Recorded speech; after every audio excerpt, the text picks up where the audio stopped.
Soy Felipe Barrera, soy economista colombiano, trabajo en este momento en la Universidad de Harvard, soy profesor y trabajo temas de economía de la educación. Toda mi agenda de investigación se basa en tres tipos de políticas. Políticas que intentan cambiar las familias, políticas que intentan cambiar a los colegios de forma externa y políticas que intentan cambiar los colegios al interior del colegio. Las políticas que intentan cambiar las familias son, por ejemplo, políticas de información o políticas que uno les da transferencias condicionadas, asistencia a educación.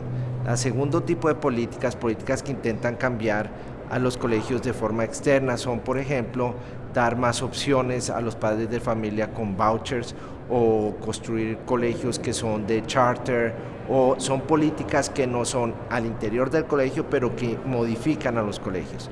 Y el tercer tipo de políticas son políticas al interior de los colegios, que son políticas que intentan cambiar, por ejemplo, la capacitación de maestros o darle más insumo a los colegios, o ese tipo de políticas que van más al interior del colegio.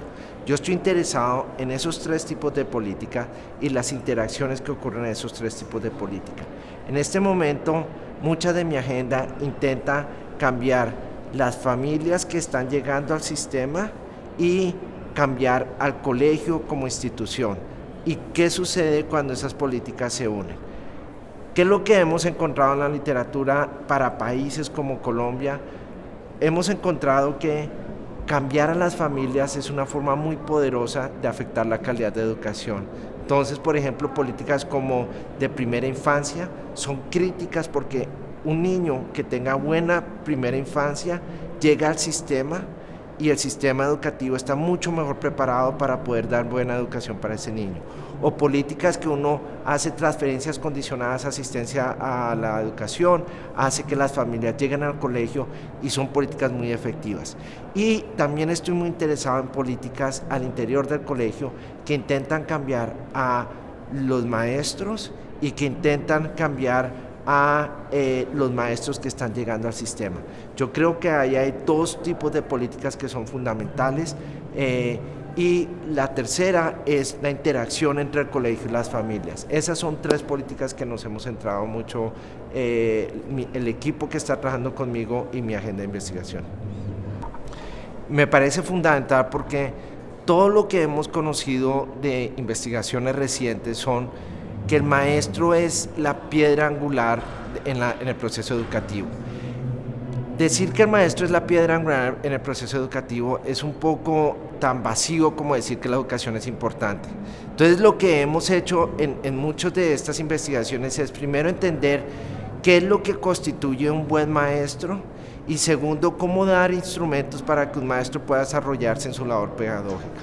Entonces, ¿qué es lo que uno de los problemas fundamentales en educación es que uno no puede saber quién es un buen maestro antes de que esa persona entre al sistema? Una vez uno lo ve, uno dice, este es un buen maestro. Entonces eso genera un problema fundamental, es que no es fácil detectar quiénes van a ser los buenos maestros, y una vez entran, uno tiene que tener mecanismos para fortalecer a los que pueden ser buenos, pero darles opciones a los que no van a ser buenos como maestros, darles opciones para que puedan hacer otras cosas diferentes. Entonces, MOVA tiene espacios que son muy interesantes y que está precisamente yendo hacia efectivamente cómo poder detectar maestros, qué son las prácticas interesantes, cuáles son las prácticas innovadoras, y por eso yo creo que es muy interesante lo que se está haciendo. Y lo que hemos comenzado a ver es que en los 3 primeros años, cuando un maestro entra al sistema, los maestros aprenden mucho, y aprenden los que son buenos y aprenden muy rápido. Entonces, lo que es clave es que al cabo más o menos como de 2 o 3 años de un maestro joven que entra al sistema, es intentar ver quiénes son los efectivos y cuidar a los efectivos y retener a los efectivos. ¿Cómo se hace eso? ¿Cómo se ve? ¿Cómo se ve quién es un buen maestro? Hay 3 formas básicas de ver quién es un buen maestro. Uno tiene que entrar al curso, uno tiene que ver cómo es el maestro interactuando en el salón de clase. Entonces, una de las líneas de investigación que están haciendo algunos de mis colegios es cómo hacer que entrar a la clase sea primero no destructivo y segundo les sirva a los maestros en su proceso de crecer y en su proceso de ser mejores maestros. Entonces, observar a los maestros en clase es fundamental. Lo segundo que están intentando hacer muchas personas es la educación no es solamente el aspecto académico, pero el aspecto académico es importante. Entonces lo que hacen muchos sistemas es intentar seguir qué es lo que sucede con los niños antes de que comience el año escolar y durante el transcurso del año escolar en pruebas estandarizadas. Entonces también un buen maestro es aquel que puede modificar académicamente a los niños. Y lo tercero que se hace es a través de encuestas, tanto a los niños como a los padres de familia, les preguntan, ¿su maestro es bueno o no? La combinación de esos tres instrumentos, de observación en clase, de medidas de valor agregado en pruebas estandarizadas y de preguntas a los niños, la combinación de esos tres elementos son muy poderosos para detectar quién es un buen maestro. ¿Quién ha sido un maestro que me ha impactado? Yo he tenido muy buenos maestros.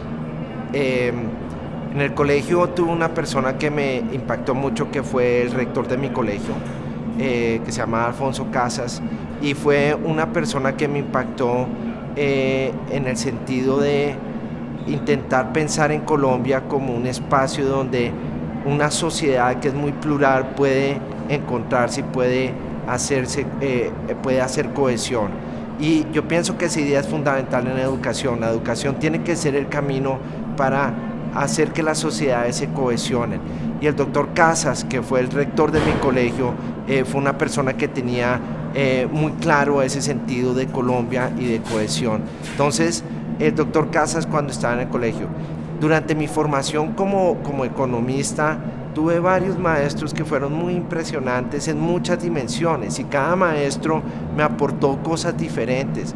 Hubo maestros que me enseñaron a escribir literalmente, hubo maestros que me enseñaron a utilizar técnica instrumental técnico de una forma muy interesante.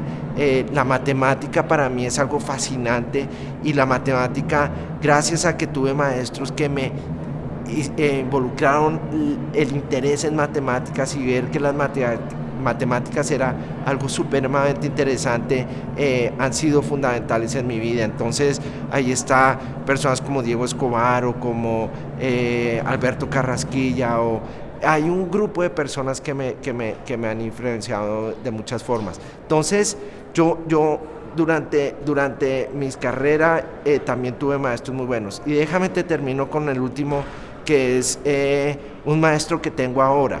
Cuando yo entré a Harvard, a mí me dan un mentor, y ese mentor se llama Dick Murmain. Dick Murmain es una de las personas de más calidad humana que yo he conocido, y es una persona que me ha enseñado mucho de la vida en términos de, por ejemplo, de ser muy duro con el contenido, pero muy suave en la forma. Hay una expresión en latín que no tengo ni idea cuál es, pero que dice duro en el contenido, suave en la forma. Y Dick Murmain me ha enseñado mucho de precisamente ser muy riguroso, pero también de intentar ser una buena persona. Entonces, durante toda mi vida he tenido maestros, aún sigo teniendo maestros y espero encontrarme con muchos más en mi futuro. La educación es, un colegio sirve no solo para hacer que las personas se realicen ellas como personas en un futuro.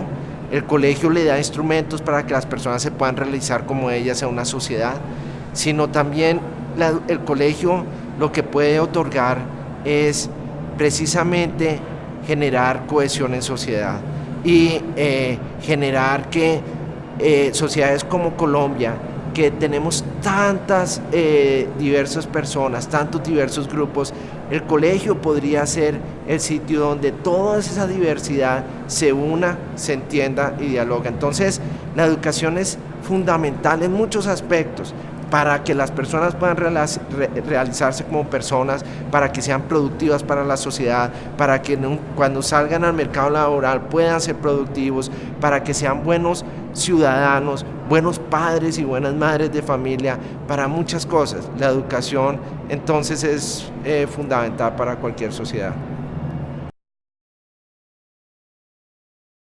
Medellín. Todos por la vida.